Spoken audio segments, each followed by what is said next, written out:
It's been said many times, in war, the first casualty is truth.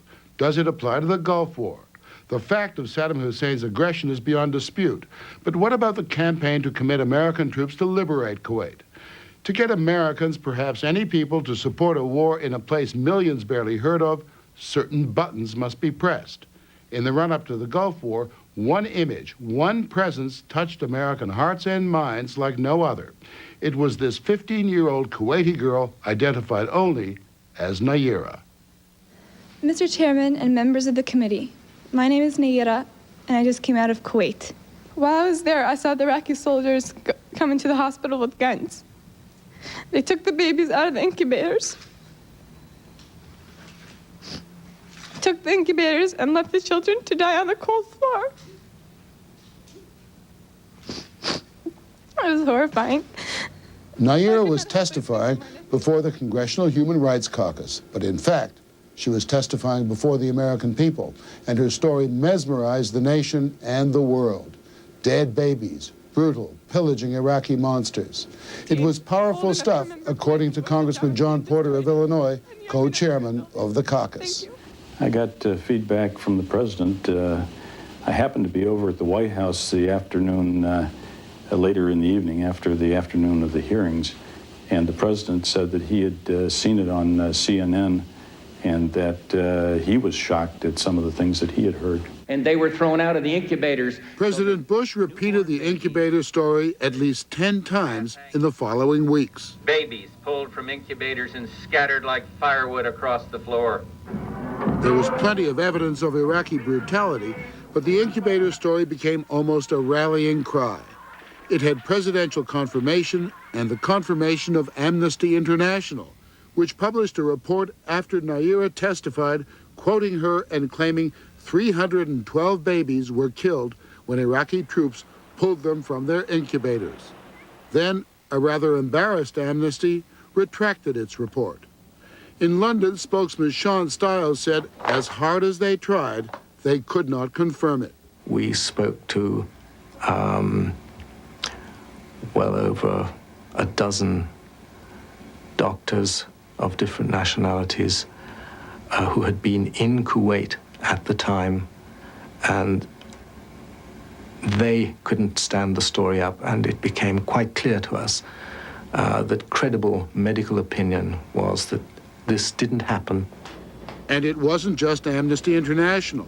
The story did not hold up under repeated scrutiny by reporters and human rights investigators, including Andrew Whitley, executive director of the human rights group Middle East Watch. You went to investigate. Yes, we did. You went to Saudi, and then after the liberation of Kuwait, you went to Kuwait. Correct. What did you find?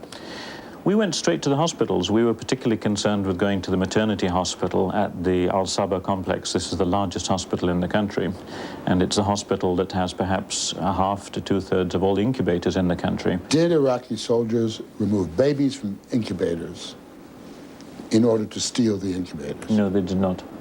Not at all. And what about the El Adan hospital that Nayirah talked about, where she said she saw babies removed from incubators?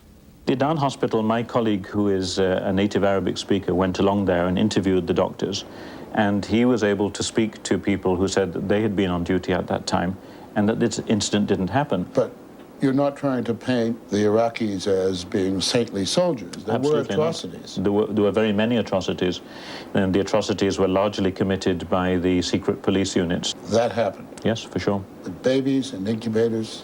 Did not. If it didn't happen, where did the story come from? We can't answer that. We can tell you about Nayirah. She was no ordinary witness. She's a member of the Kuwaiti royal family, related to the Emir of Kuwait. And when she testified, her father was sitting close by. He's Sheikh Saud Nasir Al Sabah, Kuwait's ambassador to the United States. Nayirah lives with her family in Washington, D.C. Her true identity was not revealed until John R. MacArthur, the publisher of Harper's Magazine, got suspicious and started sniffing around while working on a book called Second Front, about propaganda in the Gulf War. So I set out to try to find out, like any reporter does, and I started asking questions, and I finally heard a rumor that Nayirah was the daughter of the Kuwaiti ambassador. So I used an old reporter's trick. I called up the embassy and I said, Nayirah did a terrific job at the Human Rights Caucus, and I think her father must be very proud of her. And doesn't she deserve her place in history? And the ambassador's secretary said to me, you're not supposed to know that. No one's supposed to know she's the ambassador's daughter. There were those who did know. Congressman Tom Lantos, co-chairman of the Congressional Caucus, knew, but he told no one, not even his co-chairman, Congressman John Porter. On Capitol Hill, Kuwait. We can only speculate on the effect of the mysterious Nayirah's testimony. Afraid to use her real name in case We can't say for certain it was part of a massive campaign by the public relations firm of Hill and Knowlton to, in their words, get Kuwait's story out. Others might call it the selling of the war. That's Nayirah's father, Kuwait's ambassador to the United States. He didn't respond to our request for an interview with him or his daughter, but he did talk to the Canadian broadcast Fifth Estate. Whether she was my daughter, my friend, or she was somebody else, I could have much more easily, if I wanted to lie, or if we wanted to lie, or we wanted to exaggerate, I wouldn't use my daughter to do so. I could easily buy other people to do it. Lying was not the issue, but buying was. Hill and Knowlton was paid $10.5 million by something called the Citizens for a Free Kuwait, which Hill and Knowlton and the Kuwaiti ambassador claim was separate from the government of Kuwait. Well, they paid that much money to a public relations firm because they are concerned citizens who happen to be in this country when the invasion took place. Actually, a document filed by the Citizens for a Free Kuwait at the Justice Department reveals there were a number of private contributions. $20 from a citizen in St. Louis, $1.50 from a doctor in Baltimore, $100 from Nashville. And then at the bottom of the list, a rather large donation, $11,852,329 from the state of Kuwait. How can you say you're not working for the government of Kuwait? Our client was Citizens for a Free Kuwait. Our checks came from Citizens for a Free Kuwait. That's just I have no information about the source of their funding. That funding had one purpose: to get a lethargic American public to support intervention and a war against Iraq. When the Kuwaitis hire Hill and Knowlton to represent their interests, to argue the case for military intervention, Hill and Knowlton desperately needs a defining moment, a defining atrocity, something that is so emotional that the American people will not be able to ignore the plight of Kuwait. And Nayirah and the baby incubator story provide that defining moment. Hill and Knowlton is by far the biggest, most influential PR firm in Washington. They represent everything from Nintendo to Toyota cars, and for a time, Adnan Khashoggi and BCCI.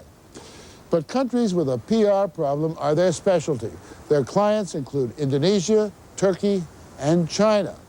Their critics accuse them of being an unelected shadow government, able to influence, if not make, policy. Access is everything. Craig Fuller, who until last week was president of Hill and Knowlton, was George Bush's chief of staff when he was vice president. I was involved in President Bush's campaign. I've also been involved in President Reagan's campaign, and this was like a campaign in every sense of the word. He needed no introduction to the administration. My relationships there kind of continue, even having left the government, and I think almost spontaneously, as the Kuwaitis were talking to us, we were also talking to the people in the administration to find out how we could be supportive with respect to the president's program. The program was to go to war, and the decision to go was a close one. In the Senate, the war resolution passed by 5 votes, and incidentally, 6 senators referred to the baby incubator story as a reason to go to war.